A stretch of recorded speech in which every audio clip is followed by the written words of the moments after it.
మాకు వచ్చినప్పుడు బిడ్డను మీ ఆశీర్వాదాలతో నింపి వాక్యము జాగ్రత్తగా విని నేను అనుసరించకూడదు అనుగ్రహించి మమ్మల్ని అందరినీ దీవించమని నజరేడైన యేసుక్రీస్తు నామమున వేడుకుంటూ ఉన్నాము తండ్రి. ఆ, మళ్ళా యేసుక్రీస్తు వారి శ్రమల గురించి అవుతారు మనం ఆలోచన చేద్దాం. అంధకారం అధికారం. లూకా సువార్త 22:53. అయితే అంధకారం అధికారం మంచిని దూరపరుస్తుంది. యేసు ప్రార్థించాడు. అంధకారంలో యేసు ప్రార్థించాడు. ప్రార్థించుటను బట్టి చీకటిని మనం ఎదుర్కొనేటప్పుడు మనకు ఆశ్చర్యకరమైన ఆలోచనలు పుట్టుకొస్తాయి. ఇంత చిన్న చీకటిలో కూడా యేసు చేసిన క్రియను బట్టి మనము అధైర్యం అనే చీకటిలో ఏమి చెప్పాలో తెలుసుకొని ధైర్యపరచబడుతున్నాం. జీవిత అవసాన దశలో కూడా యేసు చూపిన మార్గాన్ని అనగా ప్రార్థనను మనందరము అనుసరిస్తూ ఉన్నాం. లూకా 22:53లో ఈ శాస్త్రులు పరిసయ్యులతో ప్రభువారు అంటాడు కదా, నేను అనుదినము మీ చెంత దేవాలయంలో ఉన్నప్పుడు మీరు నన్ను పట్టుకోవటానికి రాలేదే.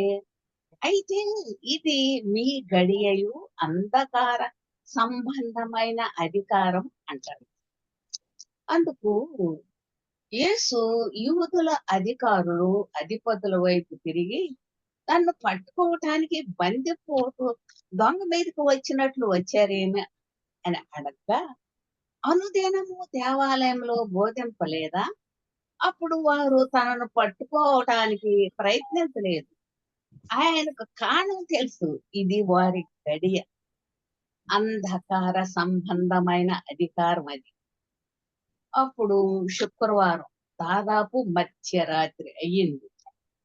అంధకారం అధికారం, చీకటి పరిపాలన.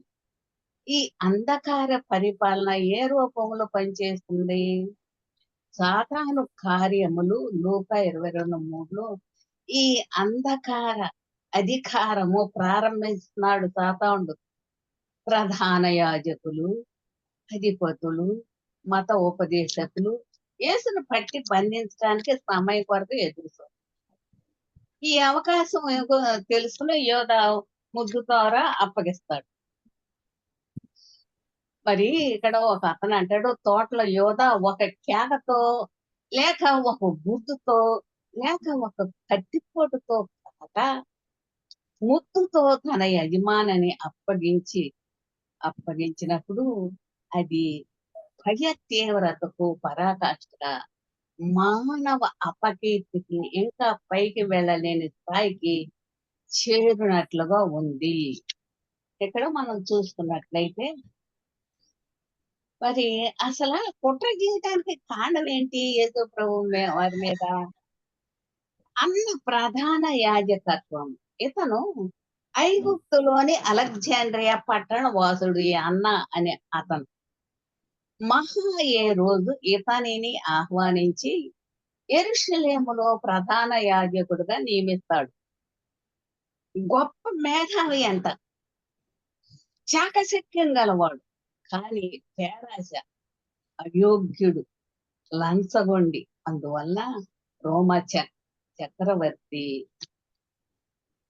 వెలేరియస్ గ్రేటస్ ఇతనిని పదవెత్తిచ్చుగా చేశాడు. పదవీ కాలం 8 సంవత్సరాలు గాఢాంధకారంలో నిండిన జీవితం. అన్నకు కైపుకు ఉన్నటువంటి సంబంధం. కైప అన్న అల్లుడైనను ఉద్యోగ విషయంలోను కుటుంబ వ్యవహారమునందును భేదాభిప్రాయాలు ఉంటాయి. అన్న అధికార కాంక్ష గలవాడుగా ఉంటాడు.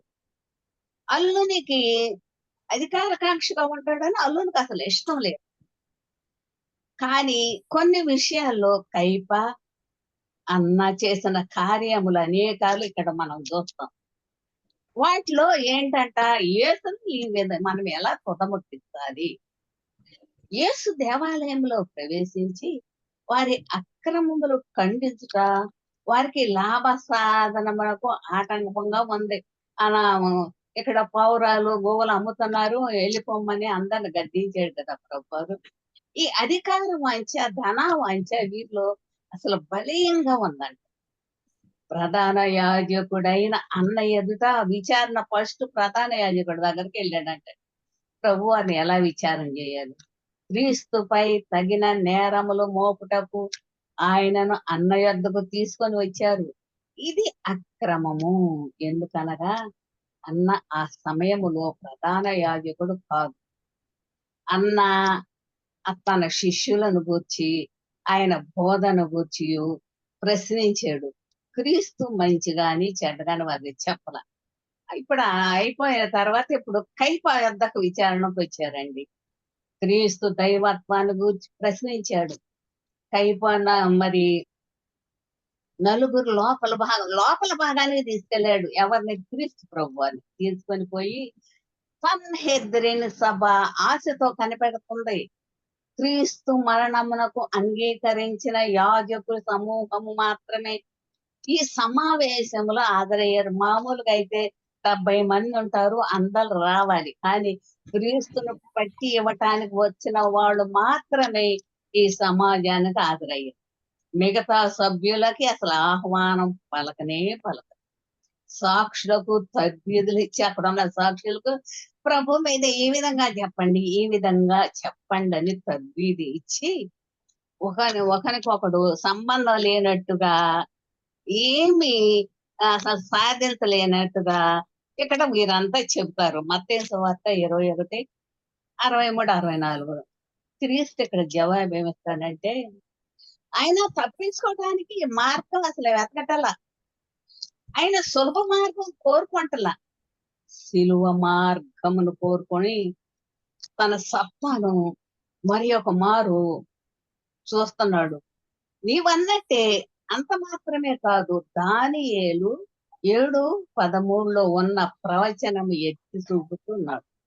ఆయనకు అనుగ్రహిస్తున్న మహిమ రాజరకాన్ని ఇక్కడ గుర్తు చేస్తున్నాడు.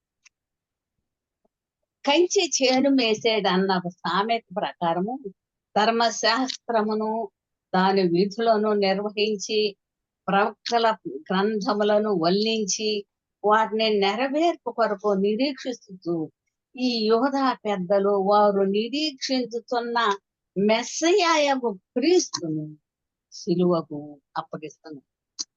అప్పుడు ఆత్మీయమైన సత్యములకు మరి విస్మరించు తాత్కాలికమైన ఆనందం కొరకు నిత్య సత్యాలను వమ్ము చేసి క్రీస్తు సంగమనకు ద్రోహం చేయువారుగా ఉంటారు.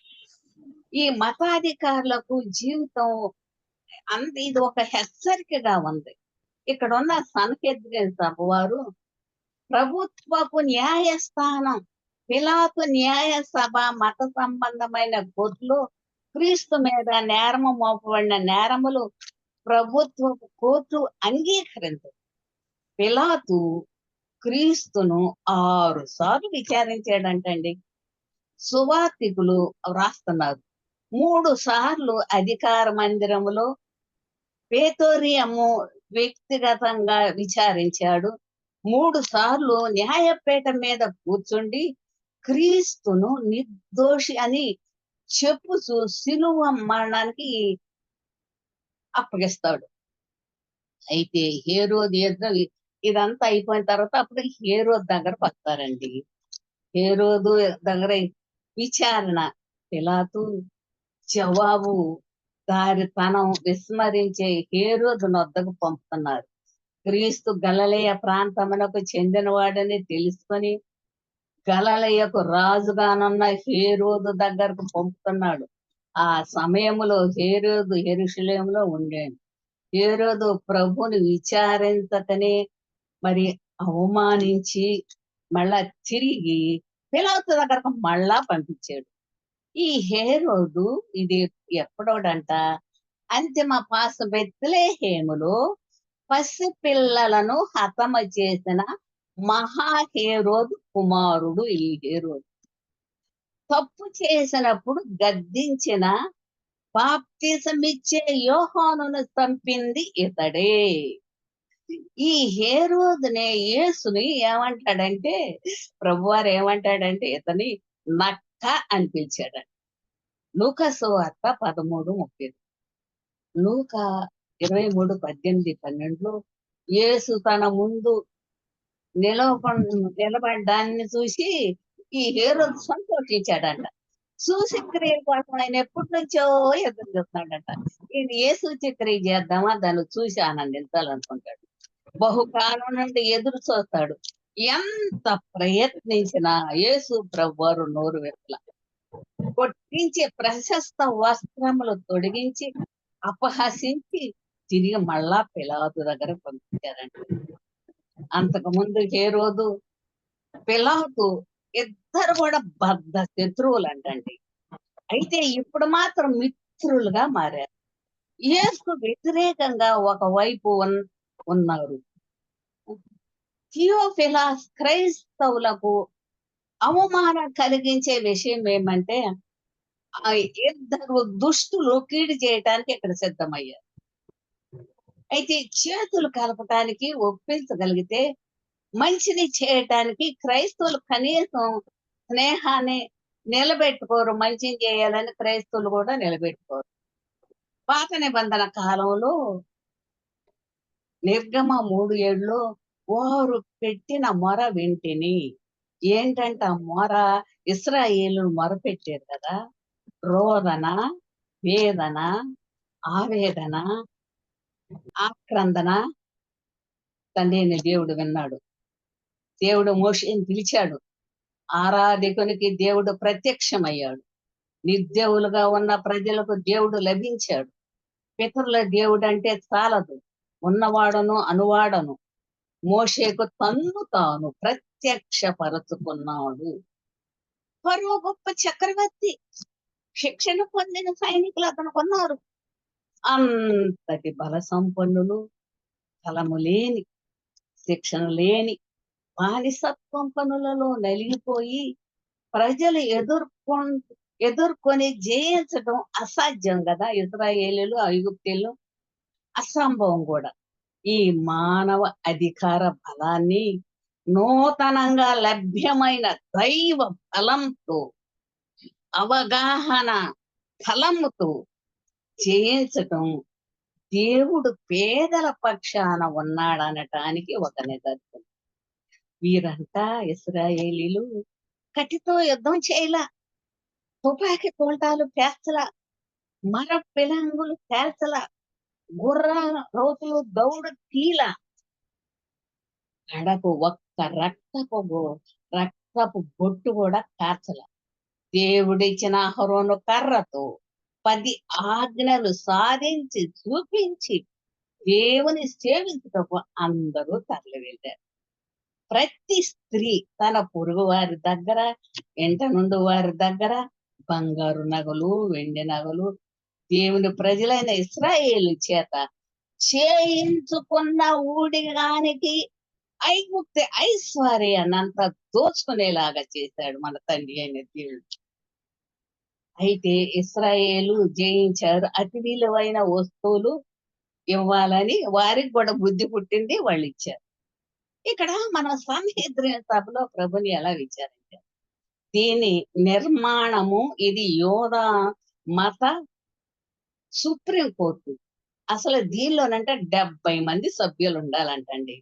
అరణ్యములో ఇశ్రాయేలులకు న్యాయము జరుగునట్లు మోషే నియమించిన 70 న్యాయాధిపతుల సభ ఈ సన్హెద్రిన్ సభకు ఆధారము. దీనికి ప్రధాన యాజకుడు అధ్యక్షుడు.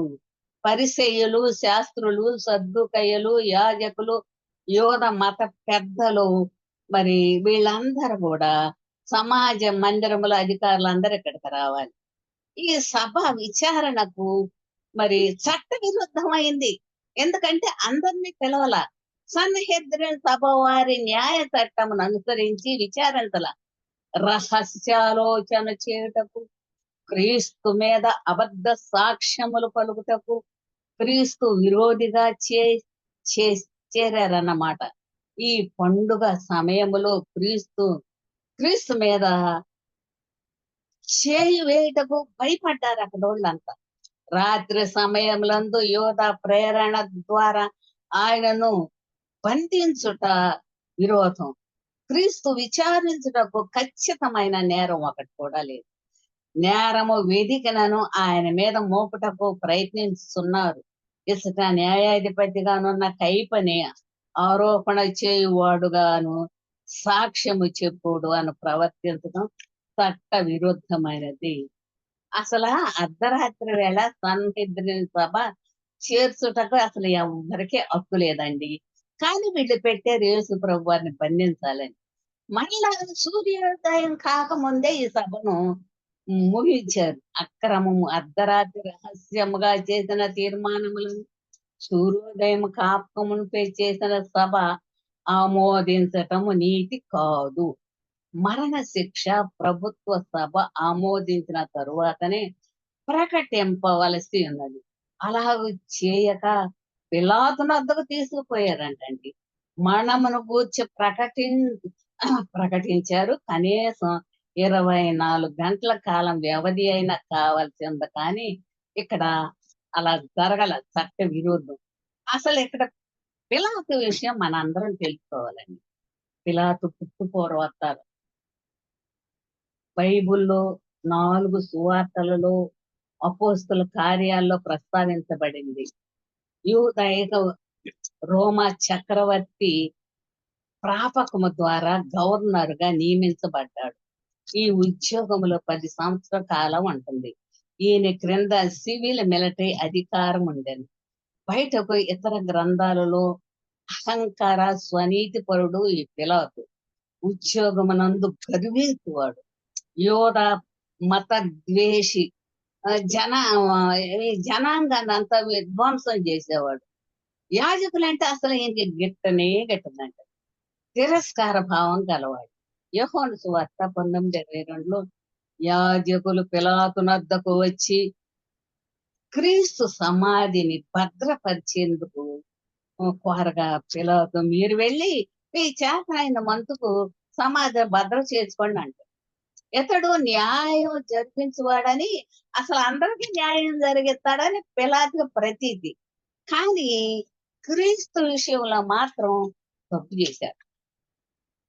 క్రీస్తు ఎడల సానుభూతి కలిగి ఉన్నాడు. కానీ ఆయన చేసిన పనులను గురించి విని మరి తెలుసుకొని కోరాడు.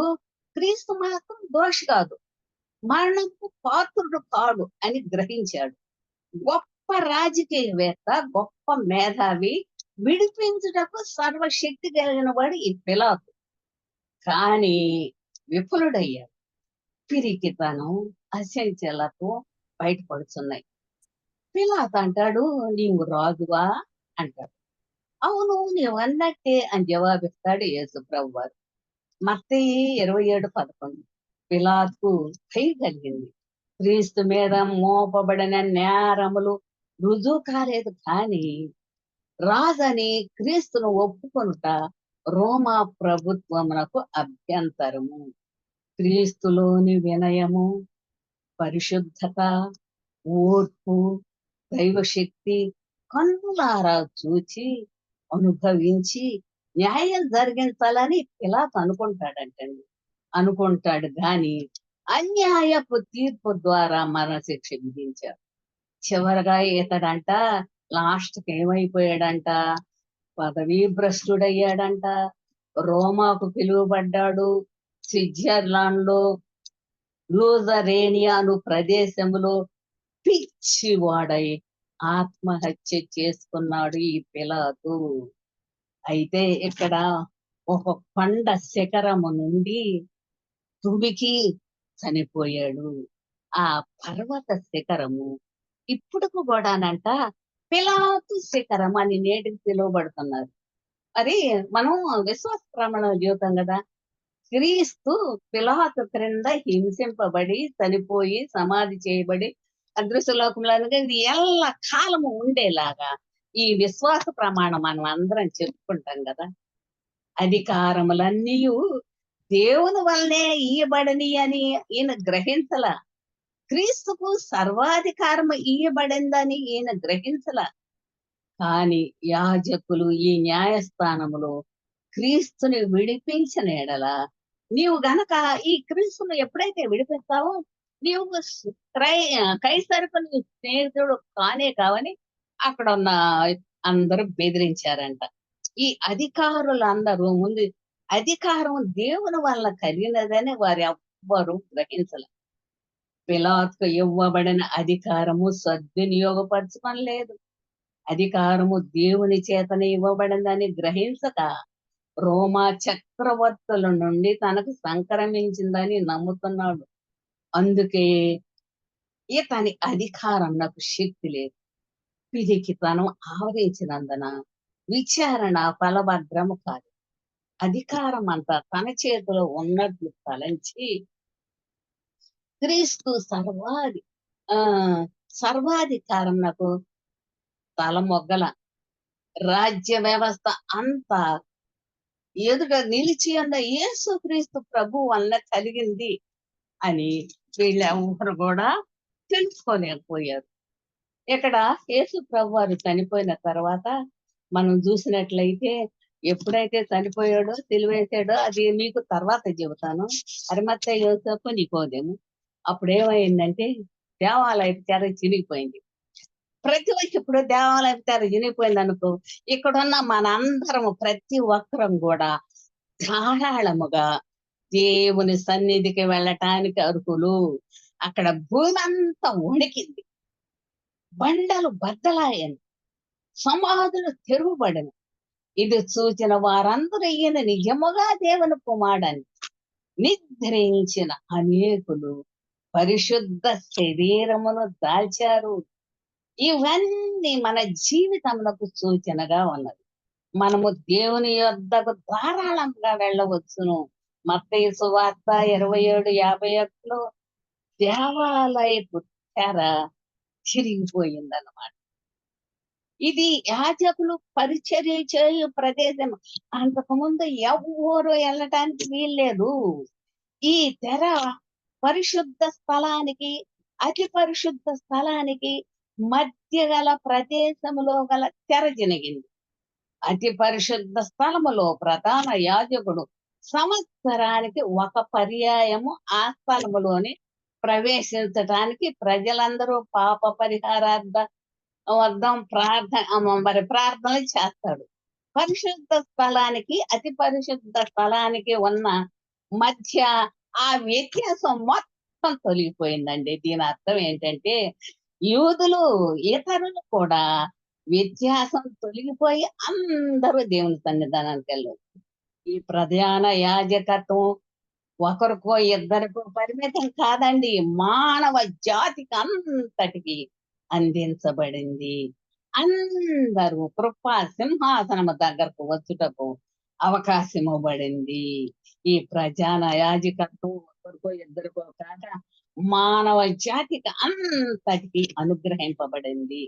అందరినీ కృపాసనం దగ్గరకు వచ్చుటకు మన అందరికీ అవకాశం లభించింది. పాప పరిహారం యేసుక్రీస్తు ద్వారా సాధ్యపడింది. సిలువ దగ్గర ఉన్న ప్రజలు వారికి తెలియకుండానే కొన్ని సత్యాలు చెప్పాడండి. క్రీస్తు దేవుని కుమారుడు, దేవుని చేత ఏర్పరచబడిన వాడు. ఇశ్రాయేలు క్రీస్తు యూదులకు రాదు. క్రీస్తును యెరూషలేము నుండి గొల్గొతా వరకు నాయకత్వం వహించి నడిపించిన శతాధిపతి. ఈయన పేరు లాంగియస్. లూకా 23:47. ఈయన నిజముగా నీతిమంతుడు. మార్కు సువార్త 15:39. ఈ మనుష్యుడు దేవుని కుమారుడు అని చెప్పాడు. క్రీస్తు దేవుని కుమారుడు కాబట్టి మానవులు చేస్తున్న పాపములు మన్నించమని తండ్రిని వేడుకున్నాడు.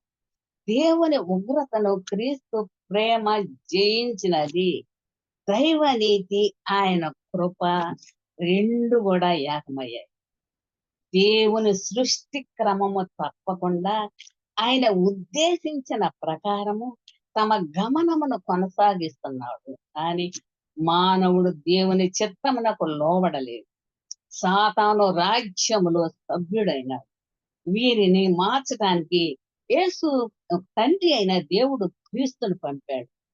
క్రీస్తు దేవుని చిత్తానికి సంపూర్ణంగా లోబడ్డాడు. ఈ ప్రకృతిలో బాహ్య సూచనలు కనిపించాయి. మొదటి పంచభూతాలంటే ఏమిటంటే ఆకాశము, అగ్ని, నీరు, గాలి, భూమి. ఈ ఐదింటిని పంచభూతాలు అంటారు. ఈ పంచభూతాలు కదిలాయి. ఈ పంచభూతాలు కదిలించడం వల్ల మనుషుల ఆత్మలు కదిలింపబడ్డాయి. హెబ్రీ 10:19-22లో యేసు మన కొరకు ప్రతిష్ఠించిన మార్గమున అనగా నూతనమైనది జీవమగలది ఆయన శరీరం అను తెర ద్వారా ఏర్పరచబడినదనై ఉండి మార్గమున ఆయన రక్తము వలన పరిశుద్ధ స్థలమునందు ప్రవేశించుటకు మనకు ధైర్యము కలిగి ఉన్నది కనుక దేవుని ఇంటిపై మనకు గొప్ప యాజకుడున్నాడు కనుకను మనస్సాక్షికి కల్మషముతో ఆ, కల్మషము దోసపుండునట్లు ప్రోక్షింపబడిన హృదయము గలవారుగాను నిర్మలమైన ఉతకముతో స్నానము చేసిన శరీరములు గలవారమునై ఉండి విశ్వాస విషయములో సంపూర్ణ నిశ్చయిత కలిగిన వారమై యథార్థ హృదయము మనము దేవుని సన్నిధానానికి మనందరం చేరాలి. ఈ దేవాలయపు చేర చిరిగిందండి. ప్రతివాడు కూడా ధారాళంగా దేవుని సన్నిధికి వెళ్ళొచ్చు. నీవు వెళ్ళొచ్చు, నేను, మనుషులందరూ వెళ్ళచ్చు. సమాధులు తెరవబడెను. మత్తయి సువార్త 27:52లో భూమి కంపించెను. అనేకులు శవాలంట. భూమి ఎప్పుడైతే ప్రభువారు చనిపోయాడో భూమి కంపించిందంట. సమాధిలో నుండి అందరూ బయటకు వచ్చారంట అండి. సమాధిలో చనిపోయినోడు కూడా. ఇవి నిద్రించిన అనేక మంది పరిశుద్ధులంట. ఈ పరిశుద్ధుల శరీరములు వారు సమాధులలో నుండి బయటికి వచ్చి ఎప్పుడు లేచారంట? యేసు ప్రభువారు తిరిగి లేచిన తరువాత పరిశుద్ధ వీళ్ళంతా యేసు ప్రభువారు ఎప్పుడైతే చనిపోయి మూడోదన తిరిగి లేచారో ఈ చనిపోయిన పరిశుద్ధులందరూ కూడా పరిశుద్ధ పట్టణంలో అనేక మంది రోగులకు అగపడ్డారంట. ఎంత గొప్ప అద్భుతం అండి. భూమి కనిపించినందున అనేకులు సమాధులు కదిలింపబడ్డారు. ఆయన పునరుద్ధానం అనంతరం ఈ శవాలు లేపబడ్డాయి. వీరు ఎవరు? యెరూషలేము కూడా వెళ్ళినట్టు తెలుస్తున్నది. 1 కొరింథీ 15:2 ప్రకారము ఇప్పుడైతే నిద్రించిన వారిలో ప్రథమముగా క్రీస్తు మృతుల్లో నుండి లేపబడి ఉన్నాడు.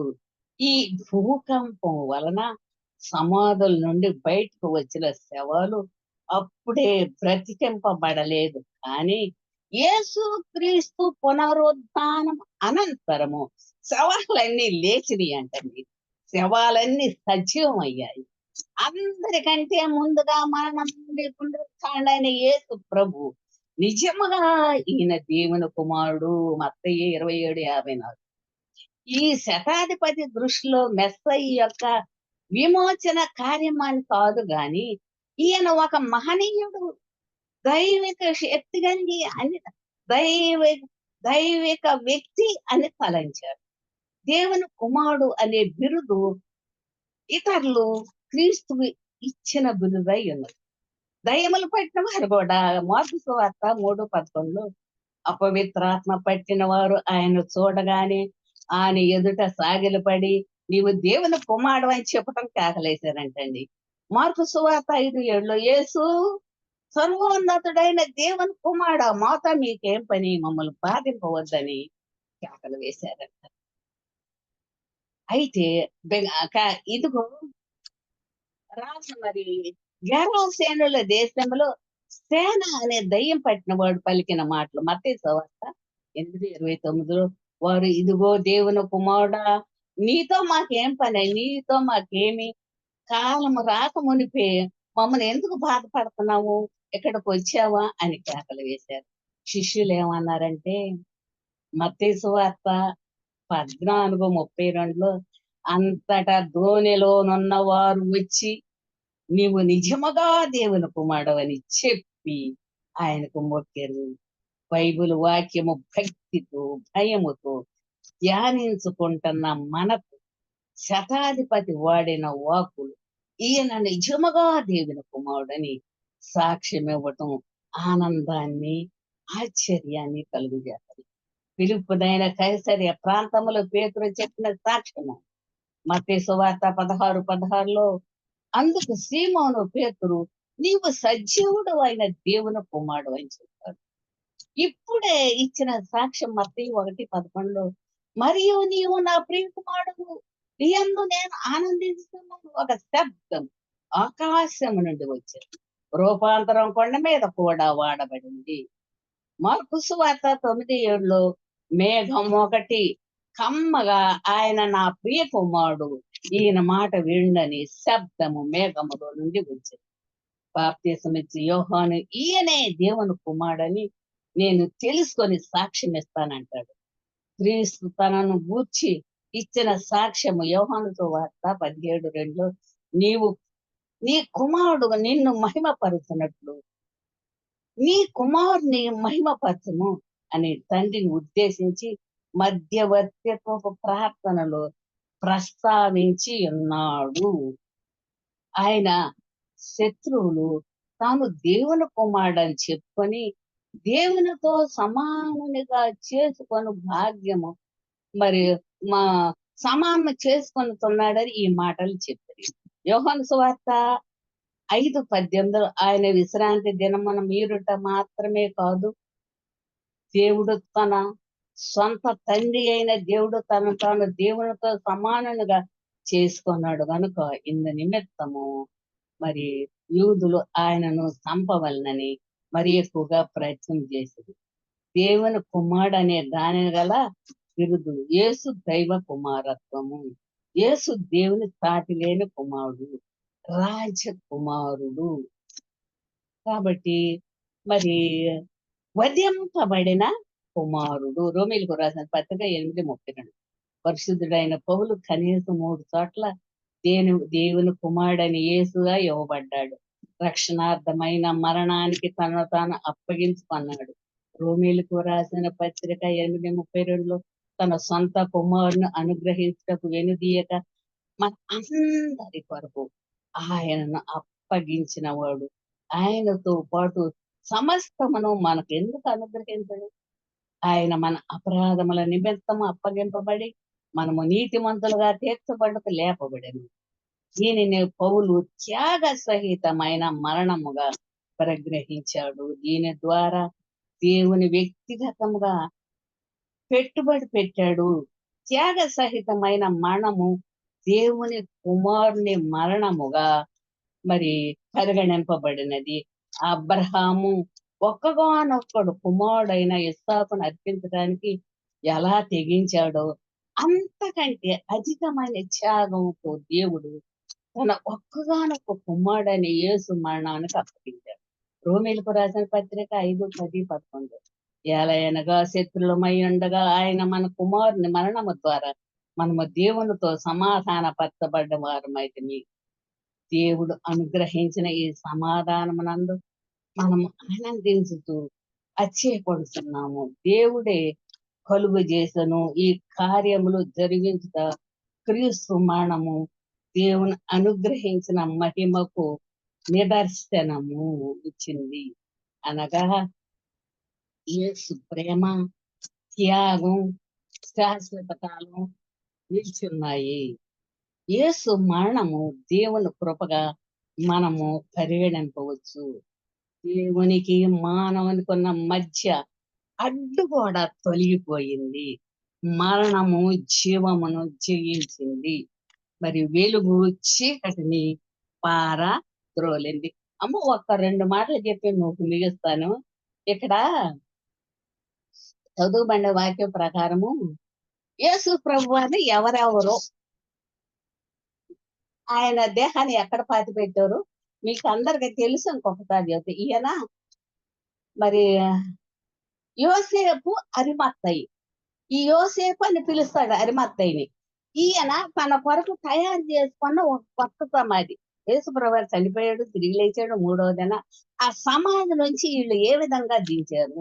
యేసు శరీరమును ఉంచినట్లు మత్తయి 27:57లో, మార్కు 15:43లో మనం చూస్తాం. ఇక్కడ నిశ్శబ్ద శనివారం. శుక్రవారం సాయంత్రం చీకటి పడగానే సబ్బాతు ప్రారంభమవుతుంది. సిలువలో వేలాడుతున్న యేసు దేహము అసలు ఎవరికి చెందాలి? సిలువలో ఏలాడబడుతుంది కదా యేసు దేహం. మానవ బాధ్యత రీత్యా తల్లి మరియకే చెందాలి. ఆమె ఒంటరిది, దుఃఖిత స్త్రీ. ఆ దేహానికి సంబంధించింది మరియ మాత్రమే. అంత్యక్రియలు ఏర్పాటు చేయాలి. యెరూషలేము పట్టణంలో అద్దరిగిపోయింది. భయానకంగా ఉంది. క్రీస్తు శిలువ మరణము. పిలాతు భయపడ్డాడు. పారిపోయారు. 3.5 సంవత్సరములు ఆయనతో ఉండి మృతదేహాన్ని వదిలి అందరూ పారిపోయారు. అయితే ఇక్కడ మనము గమనించాల్సింది ఏంటంటే, ఇద్దరు కొత్త వ్యక్తులు నూతన నిబంధన చరిత్రలో ఇప్పుడే ప్రవేశించారు. పిరికితనం వదలిన ఇద్దరు శిష్యులు. సమాధి క్రియలు. మృతుల సమాధి చేయటానికి బైబిల్ కాలమునందు సర్వసాధారణం వాడుటకై ఉంది. శవమును సిద్ధపడుతుట. గతించిపోయిన వారి విషయమై తమకు ఉన్న దుఃఖము, ప్రేమ ఎప్పటి వలె పూర్వము కనబరిచారు. సమాధి చేయబడక మునుపు శవమును కడిగి అపొస్తల కార్యముల గ్రంథము 9:37లో దానిని పరిమళ ద్రవ్యములతో అలంకరించి వారు శవమును పెట్టెలో ఉంచక బట్టతో చుట్టి మరి పాతి పెట్టేవారు. శవమును మంచం మీద గాని పాడి మీద గాని పెట్టి సమాధి స్థలమునకు ఎత్తుకొని వెళ్ళేవారు. మరి ప్రవీణ సమాధులు బండలో స్థితి గల వారు బండలలో తొలిపించిన సమాధులను సిద్ధపరిచి వానిలో మృతులని పెట్టేవారు. వీరిద్దరు యేసు దేహానికి మరి సన్నిధులవటం ఇది గొప్ప సంగతి అనమాట. ఇద్దరు పిరికితనం కలిగిన శిష్యులు ఇక్కడ ధైర్యంగా యేసుని సమాధి చేయటానికి ఇక్కడికి వచ్చారండి. వారిలో ఒకరు ఎవరంటే అరిమత్తయి యోసేపు. మీ అందరికీ తెలుసు, సన్హెద్రిన్ సభ సభ్యుడు. ఒక బహిరంగముగా తన పక్షముగా నిలిచిన వాడు. మునుపు రహస్యముగా ఉన్న అరిమత్త యోసేపు ఇప్పుడు గొప్ప ధైర్యముగా ప్రత్యక్షమయ్యాడు. విచారణ అంతటా ప్రభు కనబరిచిన వైఖరిని, ఆయన మరణమొందిన విధమును చూసిన వారు పక్షమున నిలిచాడు. ఆయన సాక్ష్యము వలన తమ తోటి సభ్యులు బహుకాలము నుండి క్రీస్తును ప్రశంసించిన వాడునకు నికోదేము, అరిమత్త యోసేపు నికోదేము, వీరిద్దరు కూడా క్రీస్తు పక్షాన నిలిచారంటండి. యోహాను సువార్త 19:39లో అరిమత్త యోసేపు సజ్జనుడు, నీతిమంతుడు, దేవుని రాజ్యము కొరకు ఎదురు చూసేవాడు, ధనవంతుడు. సాయంకాలం అయినప్పుడు పిలాతు వద్దకు వెళ్ళి యేసు దేహం మాకు ఇయ్యండి అయ్యా అని వాళ్ళని అడుగుతాడు. అప్పుడు ధైర్యం తెగించి అడుగుతాడు. పిలాతు వెంటనే బదులు ఇవ్వక శతాధిపతిని పిలిచి విషయము తెలుసుకొని, అయ్యో ఆయన ఎంతలోనే చనిపోయానా అని ఆశ్చర్యపడతాడు. యోసేపుకు ఆ శవమును అప్పగిస్తాడు. మార్కు సువార్త 15:43. యూదుల ఆచార ప్రకారము సాయంకాలము యోహాను 19:39లో యూదుల భయము వలన రహస్యముగా ఉన్న అరిమత్త యోసేపు బహిరంగంగా ఉన్నాడు. యోహాను సువార్త 19:38-40లో ఆయనను సిలువ వేసిన స్థలములో ఒక తోట ఉంది.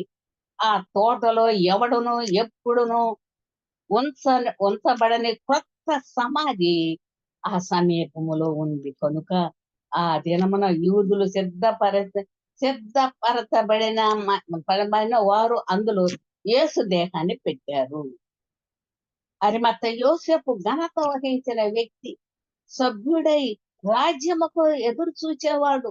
నార బట్ట కొని ఆయనంట పైనుంచి కిందకు దించి ఈ అరిమత్తయి యోసేపు నికోదము ఈ ఇరువురు తమ బాహువులతో ఒక పసికందును తెచ్చినట్లు భద్రముగా సులువు మీద నుంచి దించారంటండి.